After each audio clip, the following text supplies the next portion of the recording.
भाजपा बोली सीपी राधा कृष्णन को विपक्षी सांसदों ने भी दिया वोट, कांग्रेस ने साधा निशाना। भाजपा ने मंगलवार को राजग उम्मीदवार सीपी राधा कृष्णन के भारत के नए उपराष्ट्रपति चुने जाने पर खुशी जताई और कहा कि यह चुनाव परिणाम उनकी व्यापक स्वीकार्यता का संकेत है, क्योंकि कई विपक्षी सांसदों ने भी अपनी अंतरात्मा की आवाज पर उन्हें वोट दिया। ये उम्मीद से कहीं बड़ी जीत मानी जा रही है, जिससे साफ है कि विपक्षी खेमे से भी क्रॉस वोटिंग हुई। भाजपा ने मंगलवार को राजग उम्मीदवार सीपी राधा कृष्णन के भारत के नए उपराष्ट्रपति चुने जाने पर खुशी जताई और कहा कि यह चुनाव परिणाम उनकी व्यापक स्वीकार्यता का संकेत है, क्योंकि कई विपक्षी सांसदों ने भी अपनी अंतरात्मा की आवाज पर उन्हें वोट दिया। यह उम्मीद से कहीं बड़ी जीत मानी जा रही है, जिससे साफ है कि विपक्षी खेमे से भी क्रॉस वोटिंग हुई।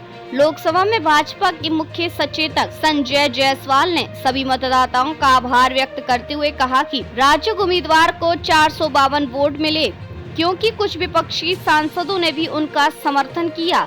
उन्होंने दावा किया कि लगभग 40 विपक्षी सांसदों ने अंतरात्मा की आवाज सुनकर एनडीए के उम्मीदवार राधा कृष्णन को वोट दिया। उन्होंने कहा कि हम उनका भी आभार प्रकट करते हैं। भाजपा सांसद ने प्रधानमंत्री के नेतृत्व की भी सराहना की और कहा कि उपराष्ट्रपति पद के लिए राधा कृष्णन को उम्मीदवार बनाने का निर्णय सही साबित हुआ। उन्होंने कहा कि प्रधानमंत्री के नेतृत्व में जो भी फैसला लिया जाता है वह सही होता है, इसलिए राजग उम्मीदवार की जीत हुई। उन्होंने आगे कहा, हमारी संख्या 427 थी, लेकिन हमें 452 वोट मिले। यह दिखाता है कि हमारे उम्मीदवार को व्यापक समर्थन मिला।